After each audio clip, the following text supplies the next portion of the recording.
All right, welcome back to another episode of the Four Wide Podcast. As always, Jeremiah Stoddard, Dan Kiley, and Jonathan Williams here for you for another good episode coming up for you as well. Some games coming to an end. Only one game still going on right now, and it's the 49ers and Buccaneers. That game is currently at 35-7 in favor of the 49ers.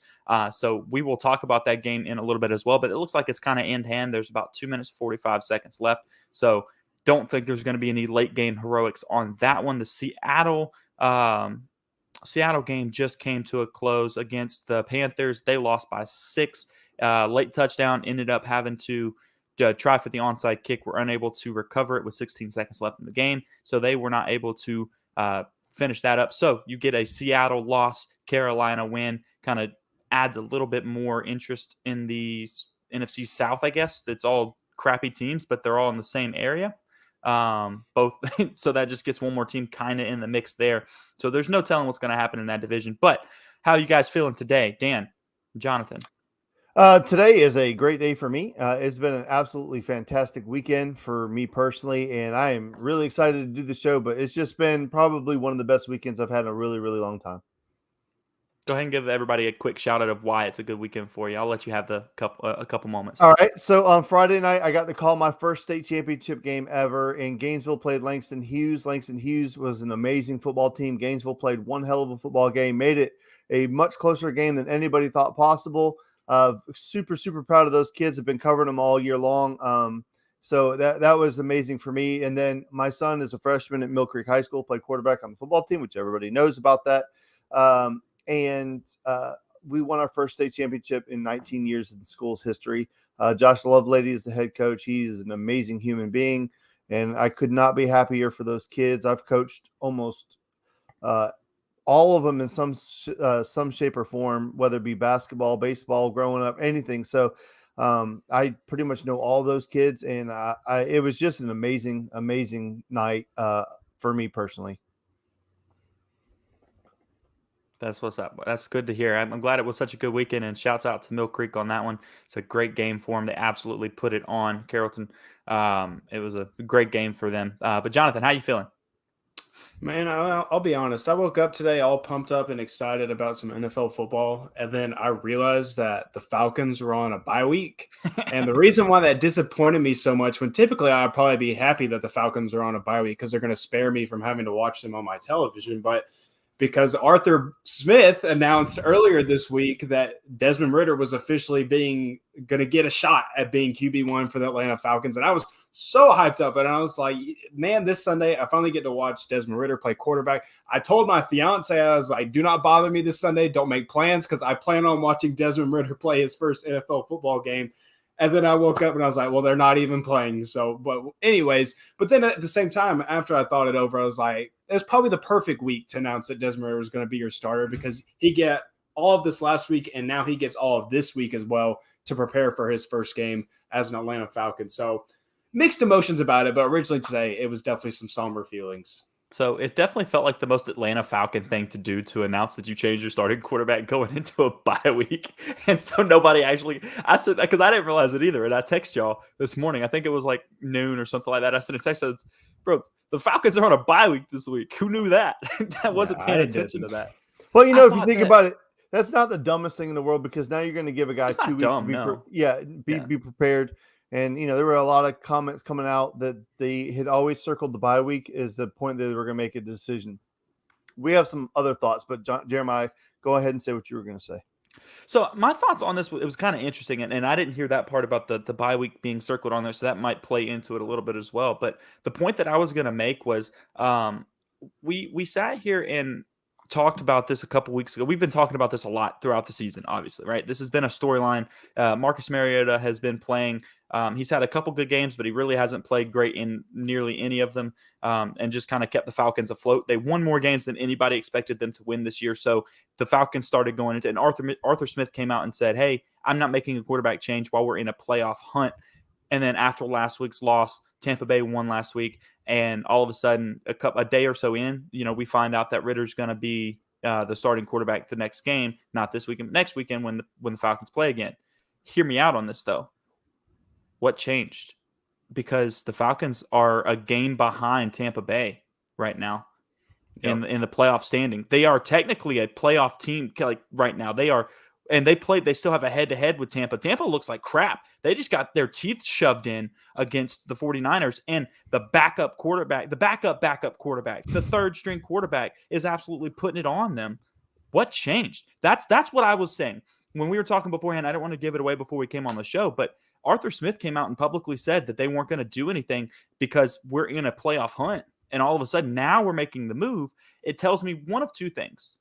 Either Arthur Smith has completely lost any type of hope that he had in Marcus Mariota, which is possible because Marcus Mariota looked really bad last week and has been for a couple weeks.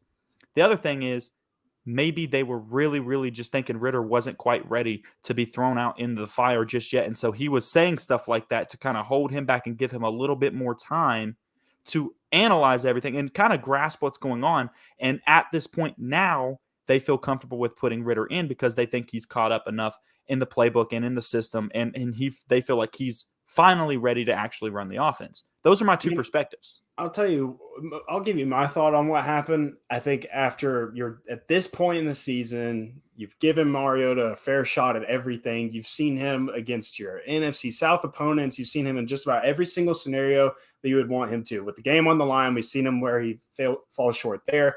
Any other time, you've seen what Mariota can do at this point. And at this point, Arthur Smith and his staff probably feel confident enough to say, we are not going to have some type of major drop off if we throw in Desmond Ritter. Like, it is not going to be this dramatic decrease of what the product that we are putting on the field right now, the person that we have under center on our team right now.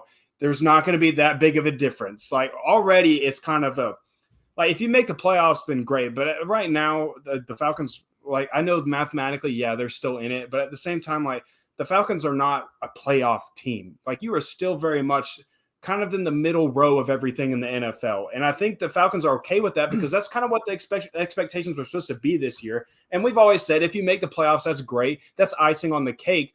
But Desmond Ritter is not going to all of a sudden make your expectations go off the table, and you're not going to be any worse with him under center. You just nailed it on the head. And this is where I was 4 weeks ago, and you actually contested with what I had to say. Just because you're in the race for a playoff spot does not mean you are a playoff team. At no point was the Falcons ever going to win a playoff game. They were in a shitty division, and that's why they were in a playoff race.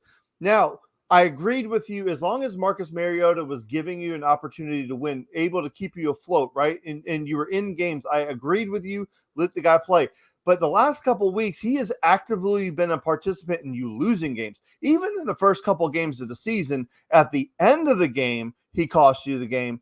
But I mean, the entire game, he was costing you an opportunity. So at that point, what is the downside to letting the young guy play? If the guy who is playing right now is actively costing you football games, what is the point? What is the harm of making the change? Now, I've had this opinion. I've said it on here a couple different times. You guys know where I stood on that. I wanted to see the young guy, and we kind of had some back and forth, and we're all allowed to have our own opinions. But I was listening to 680 The Fan this week, and Fitterin, who has been in more locker rooms than any of us, and Joe Hamilton, who played quarterback in the NFL and started football games. They said that there's no way that Desmond Ritter doesn't know this offense by now, and if there is, that's on the coaching staff.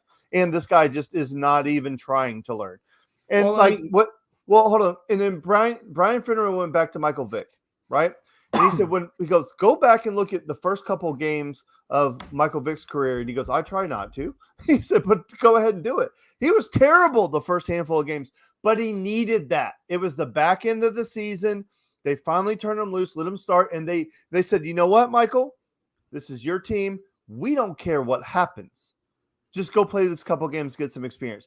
That's what I want to see with Ritter. We don't care what happens. You're not getting pulled out of this football game unless you're dead. So just go out there and play.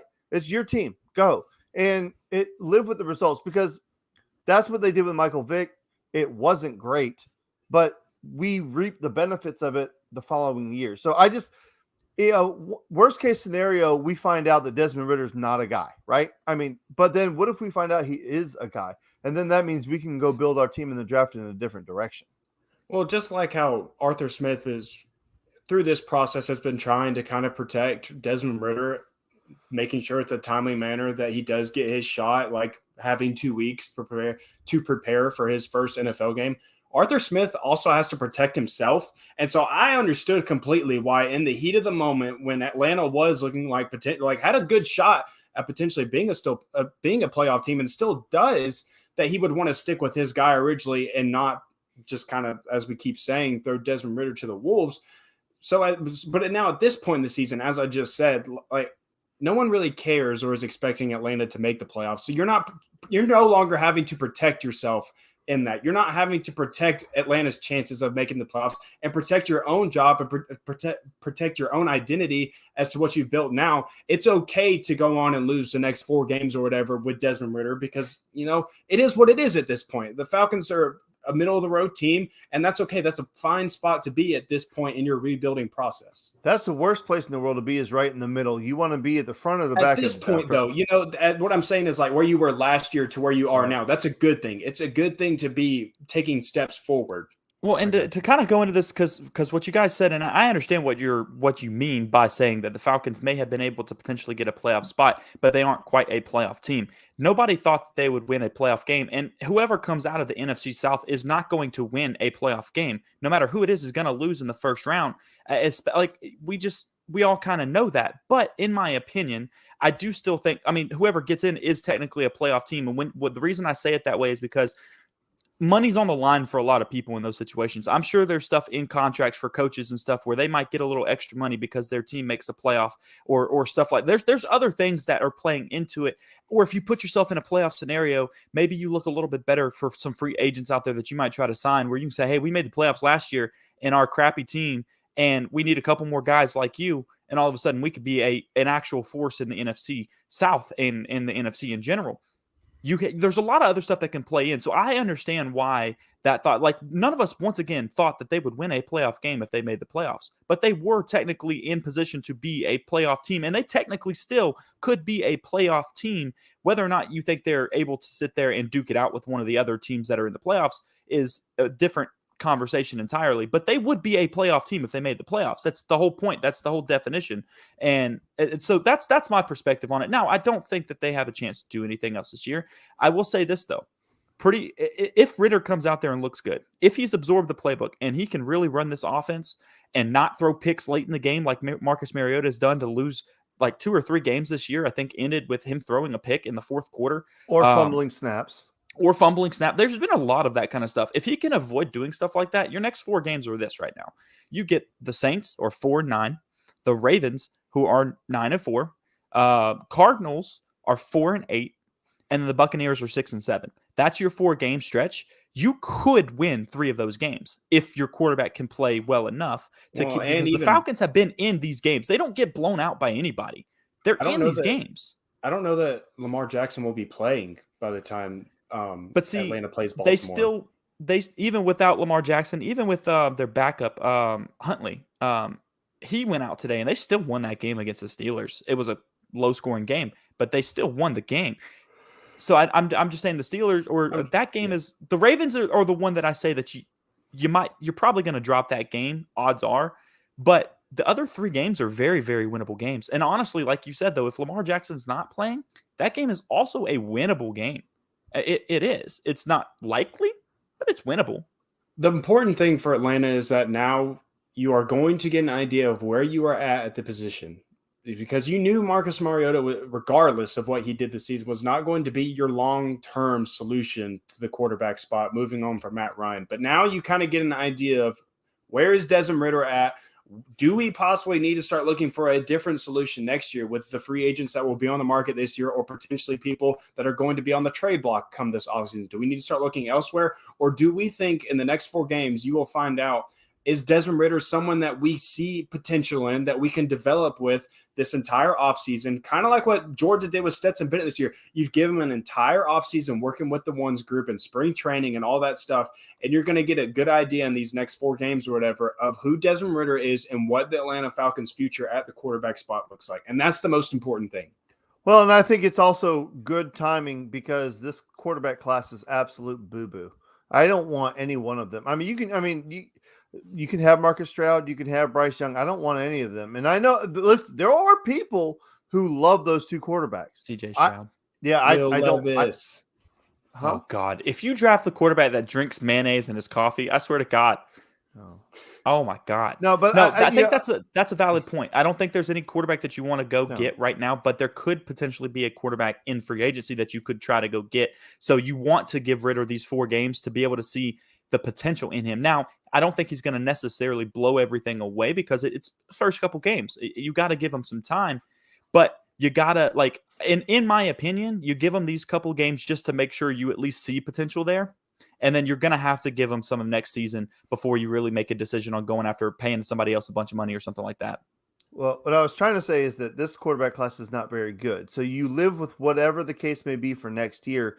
And then if you're really in that bad boat with you don't have a quarterback, you can make a run at somebody like Caleb Williams or Drake May or somebody in the following year's draft. I think there's going to be 3 or 4 really good quarterbacks that can be available, not this draft, but the following draft. So I think going into next year with either one of these quarterbacks or like you said, a free agent quarterback, I'm sure you could get somebody.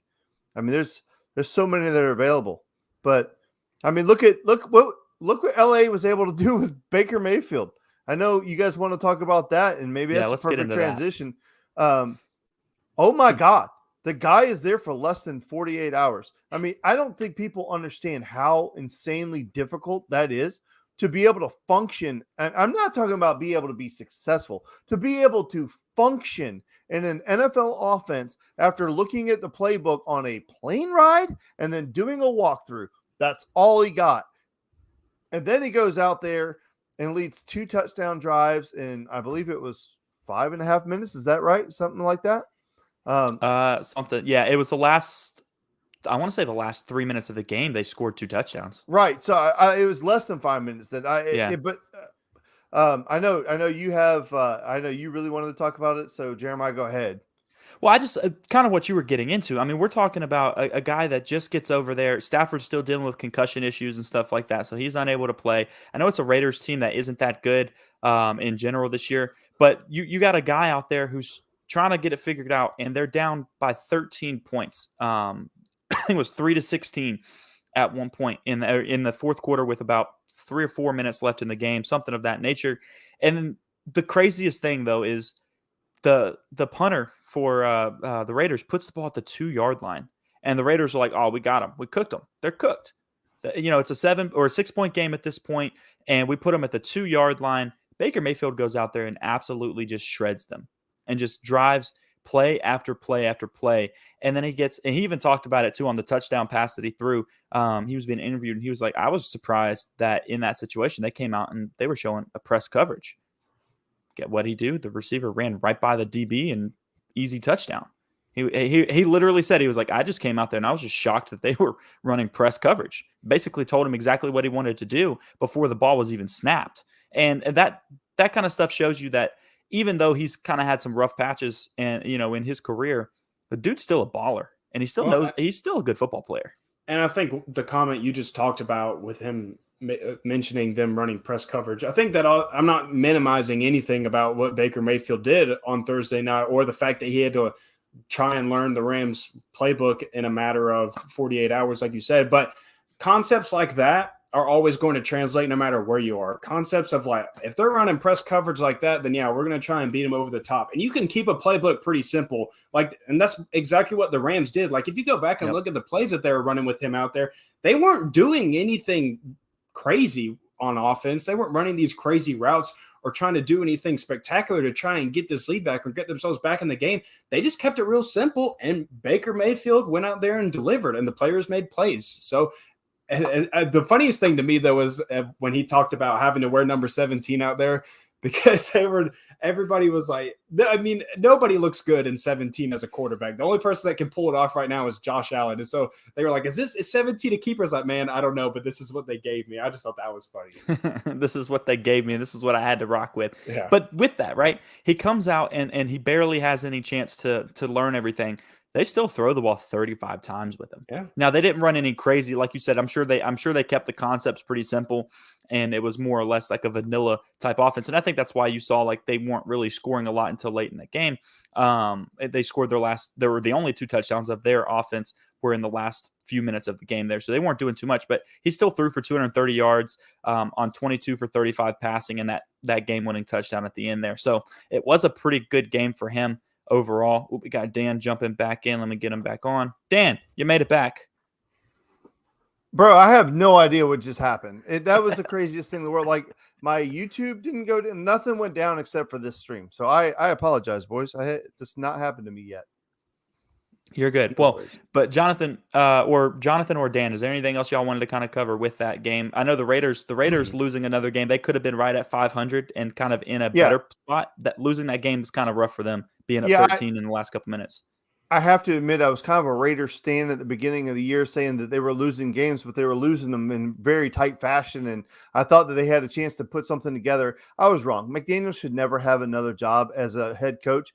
Listen, I think he's an amazing coordinator, not a head coach. There's just some people who are look at Will Muschamp. I don't think there's anybody in that Georgia locker room will tell you they don't think Will Muschamp's an amazing coach, but he's not a head coach. He did not have success in that role. I think he's a coordinator. He should not be a head coach. I don't have a whole lot to say on that part of it. Going back to the Baker Mayfield thing, absolutely incredible. Just giving him opportunities to go out there and make plays. And like you were saying, keep it vanilla, whatever. And I think, he talked about he told the coaches concepts that he was familiar with. There was a lot of language that was very similar. So it made it a little bit easier where he could kind of piece it together. Like maybe the terminology wasn't 100% right, but he understood the concepts of what they were trying to do. But if you saw at the end of the game, they were giving them concepts where, hey, listen, my wide receiver is going to have a one-on-one and I'm going to give him an opportunity to go make a catch. Look, the last 2 catches, the guy with the crazy name, the white guy from Notre Dame made that catch over the guy's shoulder. Amazing catch. And then Jefferson on the left was just a one-on-one. And hey, my guy was better than you on that route. But just nonetheless, incredible. And Steve DeBerg is the only quarterback that I can remember wearing 17. Yeah, outside of Josh Allen, obviously, right? Yeah. So, but that's what I was telling him a second ago when you dropped out, so you missed this part. The dude, even though they went vanilla with it and they probably kept the concept as simple as possible or went towards stuff that translated pretty well the way he had been doing, he still threw the ball 35 times in his first game after being there for 48 hours. I mean, that's impressive to be able to go out there and do that and throw for 230 yards. Hell, Derek Carr threw the ball 20 times and only had 130 passing yards. He's been there all freaking season and a couple years. I mean, well, that's why I said what I tweeted out during the game. I said there have been a lot of criticism of Baker Mayfield, and most of it is justified. But what he's doing tonight is incredible, and I think that kind of stands on its own. Yeah, I agree.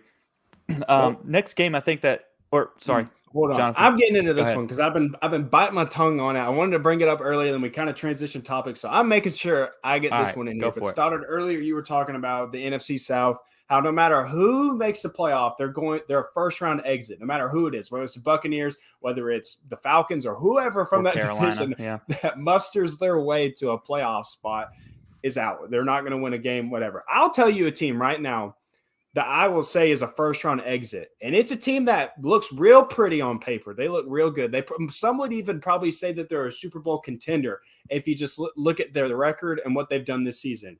Are you going to say the Cowboys? Vikings. Oh. It's the Minnesota Vikings.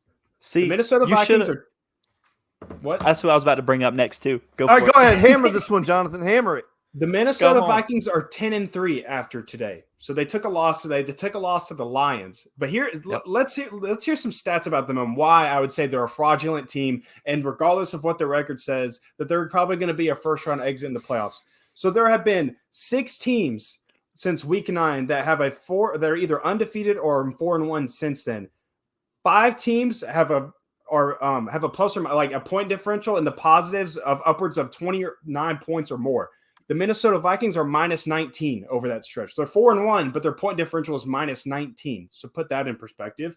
And then today, the Minnesota Vikings have allowed 464 total yards today versus the Detroit Lions. This is the 5th straight game the Vikings defense have allowed at least 400 yards in a game, their longest streak in franchise history. That right there is exactly why I think that they're a fraudulent team. First round exit. Don't care what the record says. They're going to get up on out of there real quick when the playoffs roll around. The reason that they're collapsing at the end of the season is because Dalvin Cook cannot run the football. He had 15 carries for 23 yards today. They have no resemblance of a running game whatsoever. They're putting it 100% in the air. Kirk Cousins, 425 yards today on 41 attempts. If you cannot run the football in the NFL, and I'm not saying you got to run it for 200 yards a game. I'm not saying that. But you have to be able to run the football and pick up first downs. Two of the best running backs in the league last year were in this football game. DeAndre Swift, who we all love, got hurt earlier in the season. He has not been the same player since then. 6 carries, 21 yards in this game. Both of them are on a fantasy football team on the same freaking team, and that's why I've lost every damn game because neither one of them can run the football. I have no idea what Dalvin Cook's issue is. He was one of the best backs last year in the NFL coming out of the backfield, catching the ball, running the football. They cannot run the football. Jonathan Williams, perfect pluck out of the air on this one, my brother, because I believe you're right. If they cannot run the football, they will be an early exit. But if they can get a running back, if they can get a running game going again, I believe they can make a deep run. But their running game has completely disappeared. They cannot run it. And if that's going to be the case, I think you're 100% right. That's a great pull by you, bro. So on this topic, because this was the game that I was going to bring up next too, because it's interesting. You look at it the same thing that they started. Remember earlier in the season, I think 2 different weeks we talked about it. We were like, this team is quietly like, Yeah, 6-1, all the attention was on the 7-1. Eagles, but Minnesota was right there. Everyone was focusing on the Eagles and Miami and everything like that at the time. And then we were sitting here, we talked about it. We were like, man, the Vikings are quietly just like chipping away at this season and one lost team. Now they've lost a couple games since then. This game was a huge win for the Lions. And I'm going to tell y'all why it's a huge win for the Lions. They're currently, after a crappy start, they were like 1-5, were they not, at one point this year? Like they at something like 1-5. They're currently 6-7 right now. Well, okay. Part of that is they were one of the highest scoring offenses in the NFL and still losing football games. Now their defense is coming around. Go ahead. Their defense was so bad. They were scoring 30 points and having insane offensive numbers and losing every game to start the season. Well, guess what? Their defense has started stepping up a little bit and they're winning some of these games. The Lions have, let me tell y'all who they have coming up on their schedule in their next 4 games. They're currently at 6-7 and they play the Jets, who has serious quarterback issues, which we'll talk about that. Winnable game, right? The Panthers. Winnable game.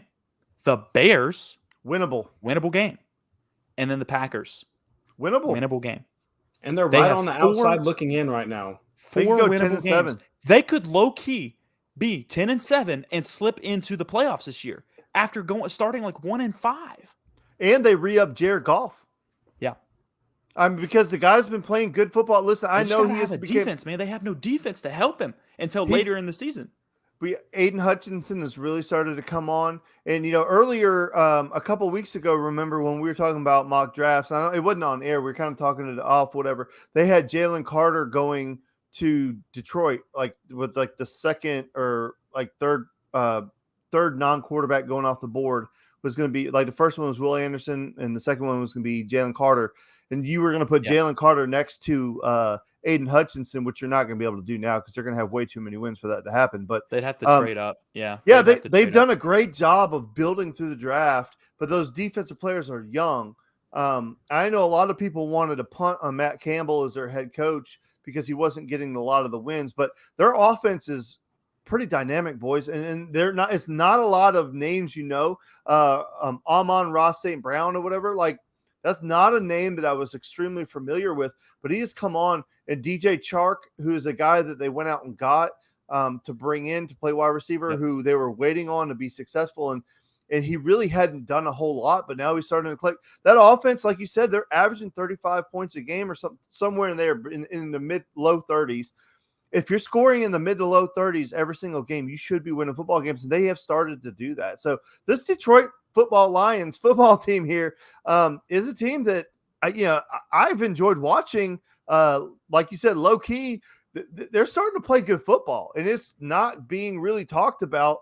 Maybe it will be after this week.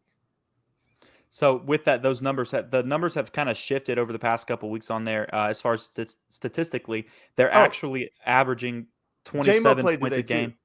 Do what? Yeah, I was JMO going to did hit play on that today. as well. So that's huge because That's huge. he's back. So that's another offensive weapon for him. They're currently scoring And right first under catch was a 27 points a 41-yard game. touchdown. Yes, Yeah, it was huge. Yes, I Yeah. don't know how when I was talking wide receivers, I don't know how I didn't say that, but Yeah. So J-Mo played today. that was a huge step for them as well. Getting him back late in the season, if he can be healthy in this final stretch in those games that we just talked about, they're like I said, they're averaging 27 points a game right now, but their defense has allowed 27 points a game this season at the same time. But that number's starting to come down because I believe both of those numbers actually were higher earlier in the year, especially in the first few games. They were losing all those games and scoring 30 plus points at that time.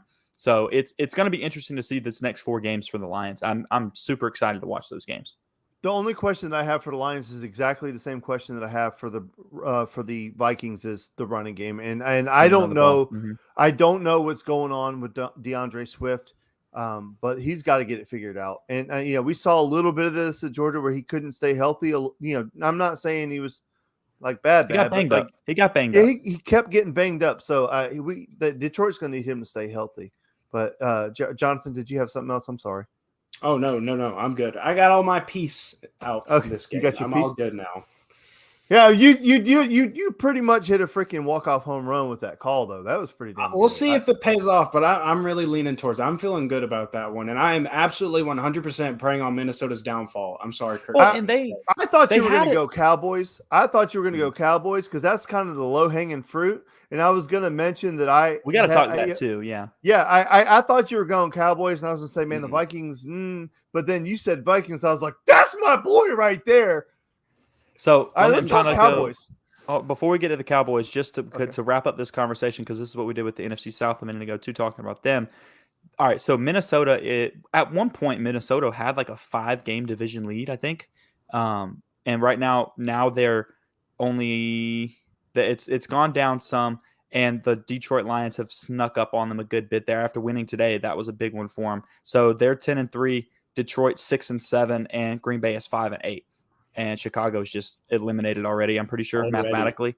Yep. So, but the point is that division itself, I think what it would take would be the Lions would have to win their next 4 games, and Minnesota would have to lose their next 4 games for them to actually win the division. That's not going to happen. Yeah. That's not going to happen, but the Lions could still make the playoffs. They're in the hunt 100%. At this point for a playoff spot, a wild card spot at this point. I think they're 1 game back right now. Yeah. And like I said, their next 4 games, very much winnable games. So I'm excited to see those games. But yeah, let's go ahead and talk Cowboys. Dan, go ahead.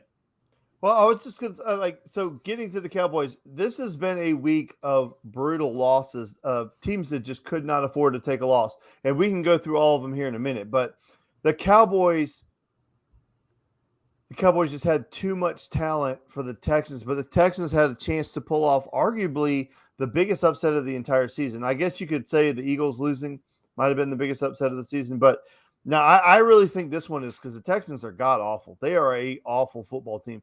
And they were in complete control of that football game. But the thing that's going to say the Cowboys, and this is kind of what when I thought Jonathan was going to say the Cowboys, and he went Vikings, which is perfect, is because the Cowboys honestly just have too much talent, right?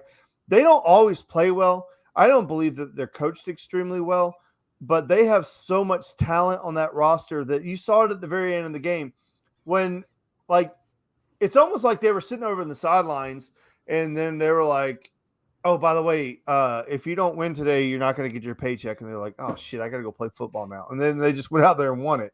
98-yard drive to end the football game. Our buddy Harrison already had his whole article written up, and he was probably not happy about writing it. And he was more than happy to rip that son of a gun up and rewrite the whole thing. But Cowboys came storming back at the end of the game. There is something to be said for a football team to be able to regroup and come back and win a football game, especially when you have not played well. But at the end of the day, they just got so much more talent than the team today. That's just my opinion. Yeah, 100%. And I mean, they scored 10 points in the fourth quarter to come back and win 27-23. So it was a huge victory for them, considering they are still in the hunt themselves for a division championship in that side of it right there. So it's funny to say that a team that is now 11-1 or a 1-11-1 on the season is a huge win, but it kept you from. It's sometimes at the end. We've talked about this, when we talked about like Georgia football and stuff at different times. Me and Jonathan, man, sometimes you just got to win the games, and they might not be pretty sometimes, but you win the game, you get to walk away. It's time to forget that game, and all you need to pay attention to is it's a W in that column. And that's all that matters at this point. Learn from it, make the adjustments you need to next week, and move forward. You survive this game and keep yourself in a pretty good spot overall. Their next coming, this is going to be a key thing to talk about the next couple of weeks is what's coming ahead for some of these teams. Cowboys they play the Jaguars next week, and then they have a huge game against the Eagles after that. Then they play the Titans and the Commanders. They have a tough stretch coming up of some of these games. They're not easy games right there. I guess you could probably say you're getting into exactly what I was going to get to about the Dallas game is at this point in the season, when you are playing 1-11-1 Houston, and you have games like against the Jaguars, against the Commanders and stuff like that right on the horizon as the season is closing out and you're closing in at one of those top spots for the playoff. It's so easy to look over playing Houston. You're playing the worst team in the NFL, one of only 2 teams right now to be eliminated from the playoffs already. So, yeah, that's a hard game to get up for, and you're definitely looking ahead to the rest of the season because you want to make sure that you do win those other games. And when you do get behind teams like Houston, especially at this point in the season, now Houston, they want to win football games. Like you've already tanked enough to probably earn yourself the top spot. So those guys want to win. They're competitors. Yeah. So when you do get behind in games like that, it is so hard to fight your way back into it because when you're not out there, when you're not motivated, there's no just flipping a switch on like that in games like that. It's so hard to turn a corner in a game that you didn't want to really show up for. So for them to come back and win that game, that is huge for them. And that kind of is a little bit of momentum boost for them. So props to them for being able to do that because it's not easy. You're 100% right. It's not easy. And how many times do we see teams that just can't get traction, right? Yep. It's like that they're so much better than the team they're playing, and they're just not motivated from the beginning. Hell, we've watched it in the Georgia games where we're like, we know we're so much better, but it's like it's just everything is like the Vanderbilt game this year. Everything felt so hard for so long, and we're just like, this is ridiculous. But eventually talent does prevail and you win. But I don't know. It's like that old meme says, it's with the Cowboys, it's that time of year where they are the best team in the NFL and go blow it in the playoffs. So something I was reminded about today, Jeff Driscoll's still in the league. Did y'all remember that? Did y'all know that before he got put in the game today? Yeah, Jeff Driscoll got put in that game, and they actually pulled Davis Mills out of the game and put Jeff Driscoll in for Wasn't Houston. he on the Falcons roster? At one point in time. No, not him. It was Franks. It was Franks. Felipe Franks. And he's still on the roster, I think. Yeah, as a wide receiver now. Tight end, wide receiver, yeah. He's just kind of doing something to stay in the NFL. You do what you got to do sometimes to stay in the NFL. Hey, just get that pension, man. 4 years. 6 years or 4 years. Is it 4 years? It's 4 or 6, whatever. You just got to last a little while. Yeah, you just got to last a little while in the league, my man. Keep going. But yeah, Dak threw for 284 today, 1 touchdown, 2 interceptions. So not a great game overall, but you come down, like I said, 98-yard drive, going back to what happened on Thursday night. 98-yard drive is tough, man. And you need it at the end of the game, and you grit one out, and you can carry your team to a victory. Somebody that looked really, really good overall is Tony Pollard. Tony Pollard has looked so good for them all season. And I think we all expect that Ezekiel Elliott's probably going to get cut or released in the next offseason because I think they have somebody else they can compete with. Now, he had a total of like 64 yards and 2 touchdowns, I think, today between reception and rushing. But the dude, when he has the ball in his hand, he looks like a cannonball. He runs through people. His ability to catch the ball out of the backfield is such a amazing thing for him. Like it's a huge part of his game, and that's how they utilize him. I think that's why he's doing so much better in that aspect this season is he's been such a good receiving back for them, and that helped open up so much stuff for them as well because he can slip out in the flats, and all of a sudden he breaks a 2-yard gain into a 15-yard gain because he makes one guy miss. He's just elusive out there with the ball in his hand, and he's done an amazing job this season. So, 2 touchdowns for him today as well. It's a great game for him. Well, if you boys don't have anything else to add about that particular game, I was going to go to one of the games I think is one of the worst losses of the day, and that is the Titans losing to the Jaguars. And Trevor Lawrence has done this a couple times now, where out of the blue he plays like garbage every single week, and then all of a sudden he has one of the greatest games that you've ever seen. And I mean, 368 yards a day, 3 touchdowns, and he puts up 36 points and beats a playoff team in the He Tennessee had 4 Titans. total touchdowns. He had a rushing touchdown mixed in Yeah, there too. absolutely. Just comes out, plays balls well. I think being with Peterson this year has been a blessing in disguise for him. His rookie year last year was an absolute disaster, and after his freshman year in college, I remember saying this guy is the guy. Like he's going to be the next guy that is just all world. Like I didn't see any scenario where he's not the best quarterback in the NFL. And he has not even been close to that. He's not even been a serviceable quarterback in a lot of these games. Today, he looked out of this world. And Ryan Tannehill is a guy that really takes care of the football. And he had a careless interception today that really put his team behind the ball. The Jaguars were hitting. Our boy Walker had a strip sack fumble recovery. That was huge. And then there was a hit on the sidelines with Derrick Henry. Now, he knocked the piss out of the Jaguars guy and then got hit from the side and never saw the hit coming. Yeah. Can't be mad at him at all for that one. No, that absolutely. play was ridiculous, man. It was ridiculous. But like they have been relying on Derrick Henry to do everything for that team. Eventually, he's going to catch up with you.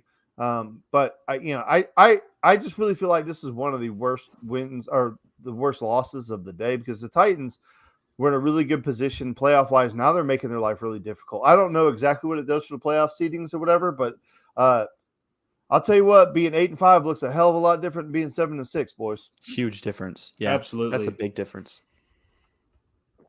You guys got another game you want to talk about? I think I covered my bases on that. I'm ready to get to these picks, honestly. All right, let's do it. Let's go ahead and do that. All right, first game on the docket. Dolphins and Chargers about to kick off here in a couple of minutes. It is in L.A., and it looks like Miami is a 3-point favorite. Jonathan, what you got? Now, streets are starting to talk a little bit about Justin Herbert, starting to say he ain't this all-world quarterback and that he's not this top-tier quarterback that everybody thinks he is. And the Chargers are 6-6 right now, so it's a big game for them. I think Herbert has a lot to prove. There's a lot of things that he needs to show because people are starting to lose confidence in this team. They got a lot of talent, but they aren't producing wins like people think they should be. So, but with that being said, I'm still going to rock with Miami. I am in love with what Miami has on offense this year. I love what their receiving corps is and Tyreek Hill and Jalen Waddle. Love what Tua's been doing for them as well. I'm just a big fan of the Dolphins in general. Love their head coach. If you missed it, he trolled Tua a week or two ago because they were doing mic tests, and he was like, and he whispered in the mic that Georgia is the best SEC program, hands down. But Tua luckily couldn't hear him, so he didn't hear the troll. But I just love that, love what they have going on. So I'm going Miami. I've really enjoyed watching this Miami football team play, and they're just so much fun and so much electric. Now, like you said, the Chargers are a much better football team when they play. I really love Austin Eckler. I think he is a hell of a running back. I think the Miami Dolphins are going to win this football game outright. I know the Chargers are the Miami's favored by 3 points, and I think it's going to be a good game. I think it's going to be one of the rare good games here recently that we get. So I'll go with Miami. I'll rock with you with Miami. Yeah, I think that, like you said, this is actually a primetime game that's not going to be a crap fest. You actually get to watch a game that you got two decent teams playing against each other. We kind of mentioned Miami earlier. Remember we were talking about them earlier in the show at how well they were playing, early through the first, part of the season and then mid-season. Dealt with some issues with Tua being injured with his concussion stuff going on. And they dropped a couple games in that mix there. They're sitting at 8-4, and right now they can really put themselves, 9-4 would be a beautiful spot at this point in the season right now for him. And I think Tua is going to go out to LA with a killer mentality and actually absolutely just light it up tonight. I think he has a good game, and I expect them to be able to cover that 3-point spread as well on the road. Not easy to do on the road in the NFL, but it is something that, especially traveling out there, like from Miami all the way to LA. Country. Yeah, you're going from Miami to LA is a long way to travel, but I'm sure, they're in the NFL. They do this stuff often. They can deal with it. I think they're going to handle business tonight.